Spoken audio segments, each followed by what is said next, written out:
My name is Daryl. My name is Robert. And we've seen Wes Craven's New Nightmare. Wes Craven is back, and will whatever one asked for, a seventh Nightmare on Elm Street. There's metadata, there's meta world peace, Facebook is now meta, and of course, New Nightmare. What happens when your kid is annoying? What happens when hospital staff catches your kid with a got 'em? When your husband dies to REM? What happens when there is no movie, only life? Makes you think.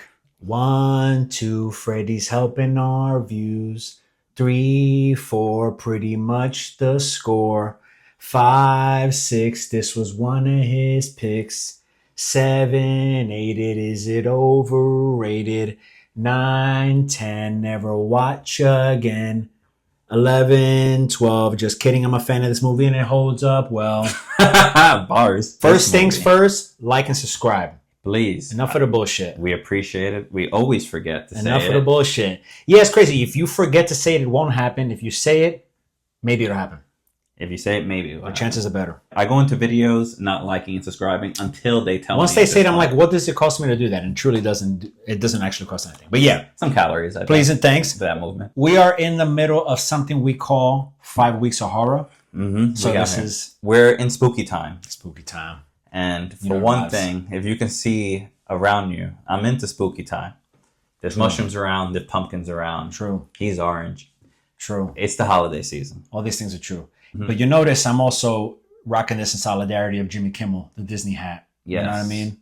Just making sure, free speech is cool. But if you're a wizard, you could suppress free speech. And I did learn that in wizarding school. How does it fit into the Freddy series, as far as you know? Well, it doesn't fit into the Freddy series. It's like its own thing. It's not part of the actual, run. First of all, it's not even in, movie world. Right. It's a meta movie. Right. Wes Craven decided to bring the homie back to our world, do a meta film. Did I like it?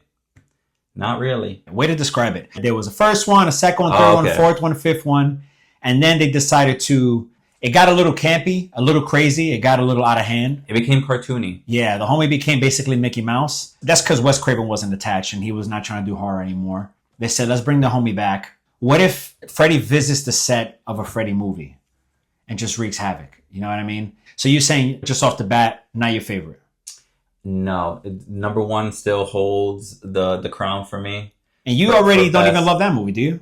No, for me, it's the movies afterwards. It's what Wes Craven dislikes. It becomes something else. It's not as scary. He becomes like a cartoon character. And I felt that because just with I was going to say propaganda, but just with the actual media pieces around the studios, right, where they're celebrating this thing like he was Mickey Mouse. Yeah. It's like a Disney thing. That's what I was saying was so funny is that he's kind of like Michael Jackson, Freddy somehow. And by the way, not just in this movie, in real life, he kind of became this larger than life pop figure. Yeah. He has a similar style. They both were burnt. Both got burnt up, famously. Both allegedly touched. Hey, I didn't even think about that one. Now it's getting real. There's a lot of similarities. I'm just one glove. Okay, one shiny glove. Hollywood sweetheart died because of somebody else. Yeah, definitely hung a baby out a window. I'm pretty sure both of them did that. Yeah, I'm pretty sure they both have that in common. He was doing that in the movie. He was just in the sky. Yeah, Freddy was actually just lifting somebody up from the ground there. Let me ask you, the basic premise of Freddy Krueger is that, you could just go to sleep and escape your horrors in real life. You know what I mean? A nightmare's just a nightmare. What if the killer thrives in your nightmares, bro? That's how he gets you. Kills you in your sleep. Well, that's kind of like the scare. He, back in the day, was the scariest villain. Yeah. Because you were not safe. There's nowhere safe. So one of the things they do in these movies, and even in this one, because that becomes a reality when he visits the set, people start falling asleep and catching fades left and right. Yeah. So Johnny Depp included in the first one. And in this one, same deal, but it happens in the real world. But it's still people falling asleep. And they try all types of shit. Some people, coffee or whatever. Nothing ever works. What would you do if you found yourself in a situation? How would you keep yourself awake? I don't know. You definitely pain, right? You have to Oh, interesting. You have to stimulate yourself. With it. You have to stimulate yourself in some way that you're up. I feel like walking. Why don't you just go for a walk? That sucks for sure. Yeah, but you will stay awake. But you'll stay awake. Damn, I didn't think about that. That's pretty good. In a car, you're definitely gonna fall asleep and crash It and happens, die. yeah. It happens Just like what way happens in too the often, movie. yeah. Um, It does but happen yeah, way too often. I feel like because the long walk is in my mind, I'm Man, that reading was a it. really and good I wanna go idea. see it. I feel like walking would be the best way to not fall asleep. Right. I can tell you that sleep has become so important to me You need it to live. that I feel like, and I think this all the time, the worst thing about these movies is that the torture is prolonged. You just like, Yeah. I want to just square up with him and let's get this over with. And If that's there's any also- way. there's no control. You have like it takes. I think there's few people that actually have some type of control in their dreams, Yeah. and not everybody has that ability. And most of the time, when you're in a dream and you try to like swing or punch, it's like something's holding you back. There's Like you're no swimming or power. something, yeah. There's like no power behind the hits. So that's you fighting Freddy. You have no chance. Like, Right. I've definitely lucid dreamed on purpose many times in my life. Mhm. And I can tell you right now, my technique is not to try to stay awake. That's not going to happen. I'm going to shut down. People, you just pass out. And the thing that happens in this movie is people just fall asleep, don't even realize it. Yeah, it's Fight as very hard cool. as you just don't know. Mhm. And they don't know. So then they just end up in this nightmarish thing where the doctor has the Freddy claws or whatever. So I'm going to try, and she does this in this movie, Nancy/Heather, who's the real actress. It gets Mhm. confusing. We'll get into it. To arm yourself. Just kind of be ready to go to sleep and just go throw hands with the homie. And guess what? They do throw hands with the homie. Yeah, They take him. swinging. Happens in the first one, happens in this one. Foreshadow Hansel and Gretel. I was about it. I was like, okay, he's. I a like witch. that. I didn't catch it the first time I saw this, the great parallel of Hansel and Gretel and Freddy Krueger. Wes Craven was like, "You ever fucking read Tough. Hansel and Gretel?" She actually reads it, and she actually reads it. And that's one of the things is throughout the whole time, Nancy is just being abused, right? And her child is not helping Yeah. at all. So yes, actually everybody is inconveniencing her. Every single person, letting her down. For sure. But that kid was hell of annoying, and it made me think, what other creepy kids Right. are actually in cinema? And I feel like there's quite a bit. That's a good trope because it's like, what do you do as a parent? How do you fight these kids? I think of obviously the Omen, Damien in the Omen, who's in that one he's the devil's son, so you kind of fucked on that one. Yeah, definitely the Shining Twins. The Shining Twins. I never The put it like Shining that. Twins. The Shining That's like a Twins. musical group or something, right? The creepy little girls. And Danny Torrance, if you want to count him, he's kind of creepy too. He was. I thought you were gonna say him. It's more the twins that bothered me when I watched that movie. They are pretty creepy. Yeah, they're dead. The actress Linda Blair from The Exorcist. Big one. Oh yeah, The Exorcist is a big one. Yeah. Poltergeist, you get like the girl in front of the TV. The Grudge. The Grudge. Kurt Cobain's going up right there. Yeah, he's scary. He's dead. He's a ghost. The Grudge is kids. So you see, like the kids are scary. No, kids are scary. Kids for are scary. Sure. Like one time, my Uh-oh. my little sister went up to my parents in bed, and they fully swung at her because she was creepy. I was not expecting that. What you gonna do? That, I guess, yeah. If a little demon That's walks why up we're to your watching this bed- movie and you're like, yo, you kept doing like she should punch him, her other son. And I was like, yeah, that's funny. But you actually have experience with this. Children of the Corn. Oh, Children of the Corn. Shit, Dude, there's another there's thing. so many creepy kids. Oh, the woman who plays like she's a dwarf, a little person. And what? Or rather, she's a little person. What is the name of the orphan? Oh, And because yeah. the whole Natasha She Gray is thing came creepy. out, which is like that I real think- life I one. thought you were talking about Kathy Bates. I was like, Kathy Bates? No, Kathy Bates plays a child. No, the one where the dwarf, the little person acts like a child and No, gets yeah. adopted. Those were all right. Last thing I wanted to ask you, without thinking too hard. All right, we in the studio right now. We in the elevator. We're cooking. Pitch me a slasher. Oh, God. A slasher? Yeah, Oh, without thinking too hard? there's a dime a dozen. I bet you could real quick whip up a nice little quick origin. No, I can't. This is hard. Let me see if I can. And I don't have anything in the can. because, like, for me, you have to start with the villain. So, like, I need to think of a good villain, and then it could kind of go from there. My in is like somebody who's like somehow wronged or perceives themselves to be wronged. Oh, And then they get revenge. So it's not really villain so much that's as like, villain. You're coming up with, like, an origin story. Oh yes, For yes. the I'm just villain. saying not villain as in they're just not like they're not robbing a bank or they're not like bad for the sake of bad. They're like seeking revenge. Oh, So that's a little more gray. You know what I mean? Like, isn't that I know what you did last summer? Is that basically that they killed the dude by accident, right? They yeah. run the homie over. Well, the thing is, I've never really seen that slasher. I think of Scream because that's like immediate. Like when I think of slasher, the one that I think of is Scream. Right. Shouts out Wes Craven. Sure. Damn, you. I got one. Hockey town, Canada somewhere. Hockey figure skating town, always cold, frozen lakes, etc. Hockey teams, there's rivalries, there's shit going on. One kid, maybe a rival of another up and coming hockey player, maybe either dies in a game or is like rejected in such a way publicly, maybe he loses a big match, that he's pissed. He tries to maybe get revenge on this kid and dies by accident or something. He gets Zamboni'd up or something. And now he's a killer who kills. He's only got legs. He's only got legs. I don't know if you see where this is going. I don't. He's a great ice skater. And he just runs up on people, hits them with a nice high kick, cuts their whole head off. And it's only legs. Only legs. Well, I guess torso and head. He's got no arms. He got no arms. He's got no arms. He's got no arms. He got no arms. Final answer. He's got no arms. Yeah, he just slashes. He kills his hockey rivals one by one with his skates. Look, I didn't say it was gonna be good. It's just something. No, I like the hockey route. There's something there. What I was thinking about is definitely gonna be. Let's see. It's gonna be a middle American farmer, and he's going through it right now. His farm is not making as much money as it usually does. Got it.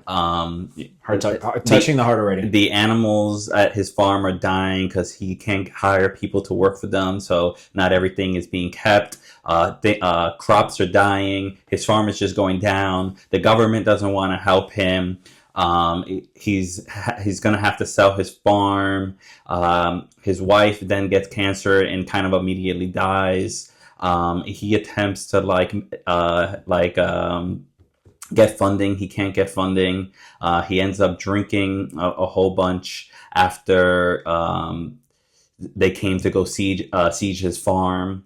So he's just like drinking and going through it and basically saying fuck everybody as his whole life is crumbling around him. And then he ends up just kind of passing out in the middle of a ranch and barn. And he was drinking, so it spills over. He was smoking a cigarette. He lights completely on fire. His barn lights completely on fire. Then the whole farm lights completely on fire. A couple of years pass. The company has bought the land and they built a hotel, but it's kind of like a ranch, like cabins or whatever. A couple of teens end up going to that cabin, and obviously he's haunting. He's burnt. He's kind of like dressed like Jeepers Creepers, but he has like the sight. That's like his main choice. Copy. And the kids are in there, and they're like, this place really smells like alcohol for whatever reason. And they're trying to figure out why it smells like alcohol. And then as things get a little bit more creepy, they're like, why does it smell so burnt? And then shit happens, and they all like die from him. All right. So just a heartwarming, touching, lighthearted, Yeah, something for everybody. for sure. Interesting. Killer farmer. Yeah, Killer Farmer. Killer farmer, killer ice skater. There we go. We'll get these greenlit. All it takes is your support. American Dream. Make people think that this podcast is something to take seriously. And these movies, you'll have them. The movie will be called American Dream. American Dream. American Scream was right there for you. But all right, you go American Dream. Hey, we're workshopping. We're workshopping. We'll see what China wants to do. We'll be back in a little bit with the rest of the set.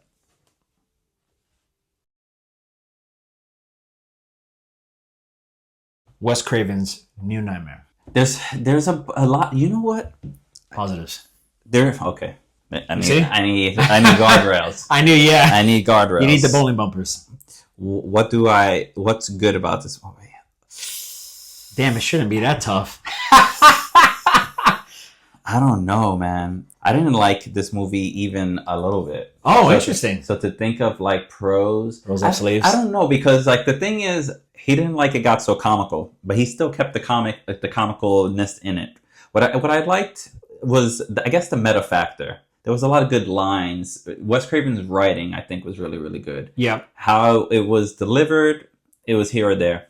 But the writing was really, really good. Like the line that I dropped on my intro, when there's no movie, only like your life, he was dropping like poetic lines throughout the whole film, which I always thought was like very interesting. Nancy, I think she was like the star of the film, and her acting, I think, was realistic, actually. I felt her pain. The kid, not so much. Pros. I don't know, man. It's hard for me to think of that's pros. good. I got something for you, Yes. Tell me. First of all, Hit me with a first of all. it's much less comical. I mean, for context, the guy was basically like an MTV star, so from that to this, it's a very serious tone change. They went with a redesign that was not just more updated.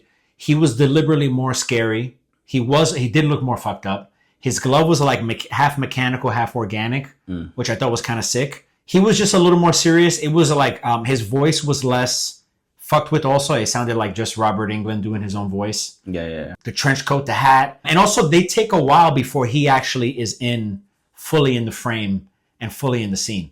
So they build him up to be scarier and you don't know what he looks like. You know something's a little off, but you don't know what it is. Yeah. Also, every moment in this movie for the first 2 of the 3 acts was completely unsettling. Every 5 minutes something is going down with Heather, who is the real actress's name, who plays Nancy in the first one. So she's herself in this movie. She lives in Hollywood, and you know what happens in Hollywood? 5 earthquakes a week, I guess. I mean, I don't know. I'm not out there, but they had a lot of earthquakes. What was really interesting is there was earthquakes in the script, but then earthquakes actually started in that environment. So they actually recorded like actual destruction. Oh, in real life? Yeah. Oh, interesting. Yeah, it's really cool. I think some of the scenes where she's like driving by and there's actually like destroyed. Because I was wondering, that was real. Yeah, I was thinking that it must be, because I was thinking, to recreate that sounds like an interesting challenge. So for me, the pros are Nancy and Wes Craven's Heather? Yes, Heather. But her character's name is Nancy, right? Yeah, but it's only in that last scene, so she really is playing herself in this movie, yeah. And one of the best parts for me of the whole thing was how his dimension or his legend was starting to seep into reality. Right. And make people act strange. Yeah. Put people in a trance. They were immediately in his world. They were immediately in danger, which is like the anxiety that you were talking about, that you were enjoying. So those are like, I agree with your points. Those are the things that I enjoy. All was that for me was to say that you get Wes Craven, that's where you get the heart. That's where I'm saying like it's not comical. Like he's putting in a lot of work into creating shots, foreshadowing Freddy with just the red and green in places that you may not be noticing. Immediately, the first thing I love about this movie is that it starts in a dream, but you don't know it's a dream yet, Yeah. And then she wakes up from a dream and is immediately in an earthquake. So she doesn't even have time to and then, Heather is your proxy as a viewer. So you are also feeling like, when the fuck is she going to catch a break? Because this is crazy. And her day continues like that for the rest of the day. She doesn't catch a break at all. Yeah. She's literally going to each character that she meets more beat up than the last time. And it becomes funny. I also do like the idea of exploring like this actress in real life had to play this character a couple of times and is mostly associated with it. What does that do to a person potentially? How does that person live a career as an actress after? Like, it's interesting to think about that kind of shit. Now, I mean, I have negative things about it too, but I did like the kid. Like, I disliked the kid. But I also like the vehicle of using the kid, as we said before, is scary. Because if you're the mom or the dad, you're like, I don't know what to do with my son if he's just saying weird shit. He was gonna possess, like I said, like he was like Voldemort was possessing him. All of a sudden he was just like, and Freddy's coming, 1, 2. Right. And you're like, is my kid just being weird like kids are, or is do I need to seek help? What happened was that Freddy possessed this little boy and turned on the movies. Right. Like, he's like a narcissist, and he's just like, yo, let me watch this film with me real quick. Like what Wes Craven explains is that there's this like Native American, well, it's obviously a regular just entity, but the Native Americans will talk about it, who appears in dreams and shit like that. He's like an embodiment of malice. Yeah. So that's what Freddy is now. That shit, once they made the series, they trapped him in there. But once they killed him in the series, They released him. Wes Craven, I almost said Wes Anderson, hilarious. Almost. Wes Craven, that would have been a very different movie. We need to see Wes Anderson's New Nightmare. They need to make that. He's not gonna do it. He's just everything sepia in the desert and shit. Boring. Guns attached. They made that with Harry Potter. So Wes Craven is like, we got to make another one so we could trap him because he's coming to the real world. So as he's arriving closer to like our dimension, the forces of the world are just being tugged on slightly. You know, so the doctors are like less nice and no bedside manner. None. Just like zero bedside manner. Yeah. The whole time I was getting upset. Yeah. I was watching this like, who the fuck do these people think they are? But that's what it is. It's like they're not in their right minds, and they're all in service of this Freddy force, basically. You know what I mean? And I feel like the first time I saw it, I didn't realize that. Yeah. That his world was like, or his aura was bleeding into everybody. Exactly. Which is a really cool like idea. Yeah. And him using like native like legends of like stories, being able to like carry power. And like you said, Hansel and Gretel too, like kind of using these vehicles explicit, because they're like, look, we're in the real world. Your guess is as good as mine. Yeah. Wes Craven is like, look, I don't know what to tell you. I just got to write this script, you know? Yeah, it was cool. You're right about the new design, especially like the hand. I didn't really like the mask. It looked like a mask to me. It looked like a peeled face. Like you could see the musculature of his cheeks and stuff. That's what it looked like versus his traditional just burn spots like Deadpool. You know what I mean? Yeah. Kind of looking. Yeah, but he should have been burnt. To each his own. I can tell you what, the next cosplay opportunity I get, I'm trying to pull that exact Freddy off. There's a stove right there. So I'll put you in there. Yeah, it did get a little campy and jokey at the end, but I thought that was a fun nod to like... They hit you with that Space Jam stretch. Yeah, he did the Space Jam arm stretch in the furnace. Come over here! Yeah, he hit him with the scorpion. I guess I just respect the premise and the script so much, but I'm not going to lie to you. It gets a little sleepy towards the end. No, yeah, I felt it gets a little sleepy. Yeah. I was just like, let's go. Yeah. But I did enjoy just Heather just getting beat up. Yeah. Throughout the story whole elements, time. You know, it's just like, yeah. I was going to say, this is a meta film. Oh, yeah. So out of all... I didn't even think about, like, what other meta films I've seen. Or, like, the genre of meta. Because this is pretty early on. Right. When it comes to, like, meta ideas. Yeah, this is like a movie about a movie, but, like, really it's like about a movie. It's about, like...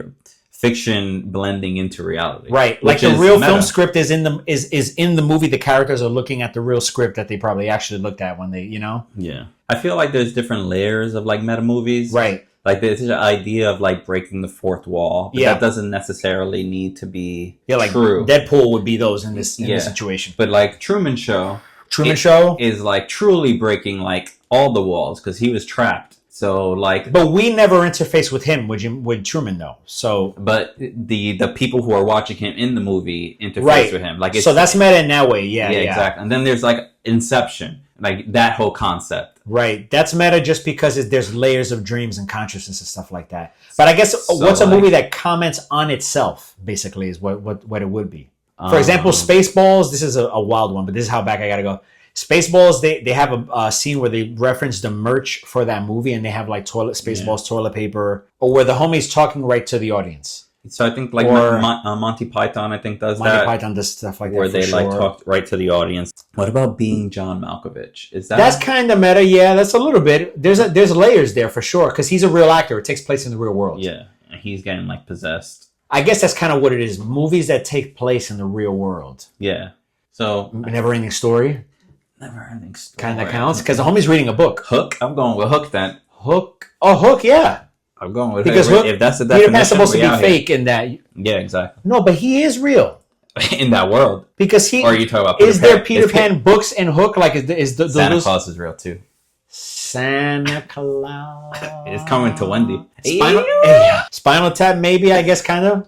Two Spinal Tap, too. So both of those. Yeah, because Spinal Tap is a mockumentary about a band that is purportedly real, but they're not real. I think they're real now. Well, they've always been actually real in that they play the music actually, and like they're actually a real band, but they're not a band outside of the movie, really. I mean, they did too. You know what I mean? They're acting as if they're in a band. Right. They play the dudes disguised as... That's kind of meta. Oh, Tropic Thunder? There's layers in that one. He was the only one being meta. Just imagine that was his idea. He's been hiding it this whole time. Robert Downey. And Ben Stiller was like, yes. He was like, yes. Actually, you could get away with this, I think. Yeah. Why don't you go ahead, try it out, we'll see. What's interesting is Iron Man was coming out or came out, and it Just wasn't before, yeah, I think. just before. He was like, "Fuck it, bro." That's very I think that my bag is safe with that one. yeah. Cut to Jonathan Majors and Kang. Any other Wes Craven joints? For me, there's two that stand out, but I'm a big fan of Scream. Like when it comes to slashers, that's immediately, and I believe he directed the first one. That's kind of meta too. Yeah. If there's also 9 of those movies. Yeah. And it's one of those movies that it went from, oh, that was a good take to starting to suck to coming back around, making fun of itself and being good again. Yeah, I haven't seen the later And then ones. it went back down because of political controversy. So we don't even know where the other one's at. Damn, I don't even know about none of that shit. It's crazy. That's one movie. Also Red Eye. He did Red Eye. With Cillian Murphy. Cillian Murphy and Scarlett Johansson's in there? Or Rachel McAdams. It might be Rachel McAdams. Yeah. I'm a big Wes Craven dude, so you have The Hills Have Eyes is actually Wes Craven. Yep. For sure, Freddy, but Freddy is one of my favorites. It is notable, this movie, for me, too, New Nightmare, because for me, it was almost a precursor to Scream. Oh, yeah, it is. Because it wasn't around, and I don't think it was super deliberate, the script being similar. I think it was just perfect timing, you know? And also, it's kind of it has one of the biggest twists, I think, in modern horrors, where you find out it's two ghost faces. Oh, right. In the 80s, he did a Swamp Thing movie, DC property. Oh, that's cool. It is kind of cool. You might suffer through that because I've also never seen that.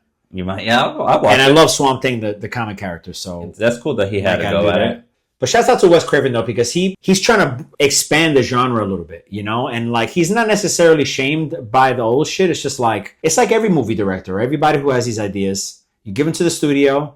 They love it. They subvert it and make it their own thing. It's just natural. Last thing would be any franchise you could think of that you would bring into the real world. That's one of the things that's ill about this movie. It's okay, you thought you were safe in this fake movie universe, but we brought the homie here to come see you about a couple of things. I mean, I want so many things to come into this world, like magic. You know what I mean? If hobbits and all the motherfuckers come through. Yeah, let's bring the gnomes. Let's bring the dwarves. Let's bring the hobbits. Let's bring. Why am I only thinking of short people? I guess LOL. I guess vampires maybe, but that would be a real problem. Like True Blood, all of a sudden, just vampires. You know, that's the problem is why I love True Blood. They show you fast vampires. Yeah, they're out. Them just doing shit fast and twitchy, they fucking in the club and it's just lightning fast. That shit is hilarious to me. I'll be doing just little shit Yeah, that was the hard. That was the pilot episode that they were showing that. And then the girl, I think, is just dead. Maybe. Yep, I'm pretty sure. I was just watching Alice in Borderland, and essentially they made Purgatory, Limbo, another world. Right. Where you have a set time limit where if you make it there, you come back to life. That's kind of tight.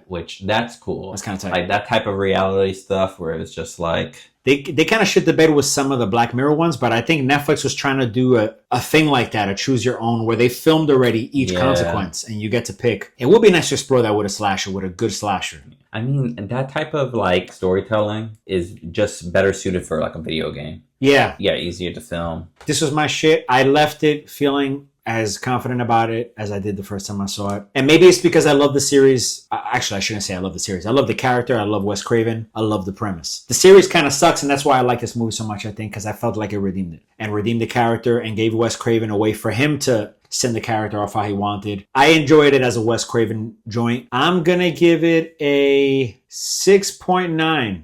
Nice. Hey, yo. Out of 10. 6.9 burn victim. Babysitters dragged bloodily on the roof out of 10.